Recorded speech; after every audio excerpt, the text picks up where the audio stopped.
Hello प्यारे बच्चों, mission शिक्षण संवाद के पढ़ाई से प्रतियोगिता तक में आप सभी का स्वागत है।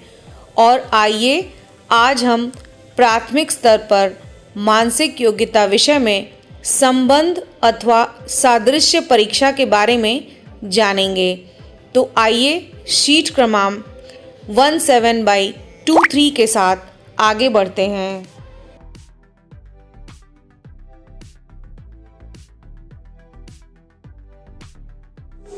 प्रकरण संबंध अथवा सादृश्य परीक्षा के अंतर्गत बच्चों जो आपको जिस तरीके के प्रश्न मिलेंगे उन प्रश्नों को और अच्छे से समझने के लिए हम यहाँ कुछ उदाहरणों को देखते हैं। सबसे पहला हमारा जो उदाहरण है वह कुछ अल्फाबेट्स यहाँ पे दिए गए हैं। जो प्रश्न है यहाँ पे इसके सापेक्ष ये है तो इसके सापेक्ष क्या होना चाहिए, ये प्रश्न में आपके पूछा गया है। तो आइए इसकी व्याख्या करते हैं। जब MILD इस तरफ है तो इसके सापेक्ष है NKOH। तो ये हम समझने का प्रयास करेंगे कि M के साथ N, I के साथ K और L के साथ O और D के साथ H कैसे दिख रहा है। तो जब आप इसे व्याख्या करते हैं तो आप देखते हैं कि M में हम सिर्फ एक आगे बढ़ते हैं, एक अल्फाबेट जब आगे बढ़ते हैं तो ये N आता है। इसी तरीके से जब हम I के साथ जब हम दो आगे बढ़ते हैं तो ये हमारा I, J, K यहाँ पर आता है। इसी के साथ जब L में हम 3 आगे बढ़ते हैं, +3 जब हम करते हैं L, M, N, O तो यहाँ पे O आता है। और जब D के साथ हम 4 स्टेप आगे बढ़ते हैं तो D, E, F, G, H तो यहां हमारा H दिखाई देता है। तो ठीक इसी को हम फॉलो करेंगे और जो अल्फाबेट यहां पे हमारा दिया गया है GATE तो G के साथ हमें +1 करना है। इसका मतलब है जब हम +1 करेंगे G के साथ तो यह यहाँ पे H आएगा। जब A के साथ हम +2 करेंगे तो ABC आता है और T के साथ +3 करेंगे तो ये हमें यहाँ पे W मिलता है। और जब E के साथ हम 4+ करते हैं तो यह हमें I मिलता है। तो HCWI हम देखते हैं कि हमारे 4 ऑप्शन में कौन सा है। आप इसे ध्यान से देखिए तो ये हमें फर्स्ट वाले में ही मिल जाता है। तो इसका आंसर हमारा होगा A। उदाहरण 2 में यहाँ पे मास्टर MASTER के सापेक्ष है OCUBGT। तो आपको जो प्रश्न मिला है उस प्रश्न में है लेबर LABOUR के सापेक्ष आपका क्या होना चाहिए। तो आइए पहले हम ये जो दिया गया है इसकी व्याख्या करते हैं। जब हम इसकी व्याख्या करते हैं MASTER तो यहाँ पे आपको काफी समानता दिख रही है। सिर्फ आप 2 अल्फाबेट आगे बढ़ते हैं तो आपको M है तो ये O मिल जा रहा है, MNO, ABC, STU, TUV, EFG, RST। मतलब कि सारे अल्फाबेट्स जो आगे के आपके दिख रहे हैं उसमें बस आप 2 स्टेप आगे बढ़ रहे हैं। सभी में एकदम बिल्कुल समान नियम यहाँ पे फॉलो किया गया है। तो ठीक इसी तरीके से हम यहाँ पे जो प्रश्नवाचक चिन्ह है यहाँ पे क्या होना चाहिए, इसके लिए हम भी लेबर में 2 स्टेप आगे बढ़ेंगे। तो जब हम इसमें 2 स्टेप आगे बढ़ते हैं तो L, M, N, A, B, C, B, C, D, O, P, Q, U, V, W, R, S, T। तो हमें ये आपका ये अल्फाबेट हमें मिल रहा है।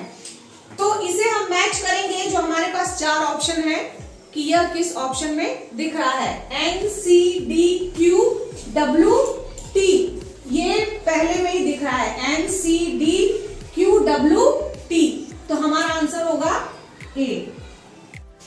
उदाहरण 3 में आप देखिए, ये जिस तरीके का प्रश्न दिया है, ABCD लगातार है अल्फाबेट्स और ये WXYZ। इसे अगर हम देखते हैं तो हमें ये समझ में आता है कि ये अल्फाबेट्स में हमें पता है कि ABCD पूरा Z तक 26 लेटर हैं, 26 लेटर्स हैं। तो अगर हम ध्यान से इसे समझने की कोशिश करें तो ये फर्स्ट के मतलब पहले के 4 हैं ABCD, और WXYZ ये लास्ट के हैं WXYZ। तो इसे समझने के लिए आइए हम ये देखते हैं कि A to Z अगर हम लिखते हैं तो A to Z में अगर हम A से स्टार्ट करते हैं नंबरिंग के लिए, जैसे हम संख्या से अगर हम इसको देखते हैं तो अगर A 1 नंबर पे होगा, पहले नंबर पे होगा, तो आपका Z जो है वह 26वें नंबर पे होगा। इसी तरीके से B आपका दूसरे नंबर पे, C तीसरे, D चौथे, E 5वें नंबर पे आएगा।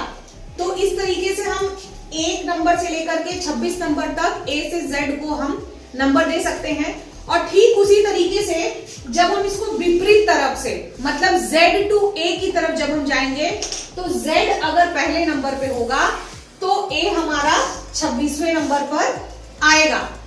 तो इसी पैटर्न को फॉलो करते हुए हम इस उदाहरण को देखते हैं। यहाँ पे देखिए ABCD के सापेक्ष में WXYZ दिया गया है, मतलब कि A अगर पहले नंबर पे है तो उल्टी दिशा से, विपरीत दिशा से Z है पहले नंबर पे। B अगर दूसरे नंबर पे है तो आपका Y विपरीत दिशा से दूसरे नंबर पे है, C तीसरे नंबर पे है और X विपरीत दिशा से तीसरे नंबर पे है, और D आपका चौथे नंबर पे है, तो W आपका विपरीत दिशा से चौथे नंबर पे है। तो इसी पैटर्न को हम फॉलो करेंगे और EFGH के सापेक्ष क्या कौन से लेटर्स आएंगे उसको देखने का प्रयास हम करते हैं। तो EFGH अगर आप नंबरिंग देंगे तो 5, 6, 7, 8 है, और जब आप इसे STUV ये आएगा जब आप विपरीत दिशा के नंबर को देखेंगे। यहां से देखिए S आपका 8 है, T 7 है, U 6 है और V 5 है। तो इसके सापेक्ष हमारा यही आंसर होगा STUV। तो STUV हमारा ऑप्शन ए में ही मिल जा रहा है, तो इसलिए उदाहरण 3 का जो हमारा आंसर होगा आंसर ए। आइए उदाहरण 4 को देखते हैं। उदाहरण 4 में जो हमें प्रश्न मिला है उस प्रश्न में 16 के सापेक्ष में 56 है और हमें यह ज्ञात करना है कि 32 के सापेक्ष कितना होगा। जब हम इसे ध्यान से देखते हैं कि 16 के सापेक्ष में 56 कैसे आया है, तो जब हम 16 को 7 से गुणा करेंगे और 2 से भाग देंगे तो ये हमें 56 मिलता है। तो इसीलिए इस सेम पैटर्न को हम फॉलो करेंगे और 32 को भी 7 से गुणा करते हुए 2 से भाग देंगे।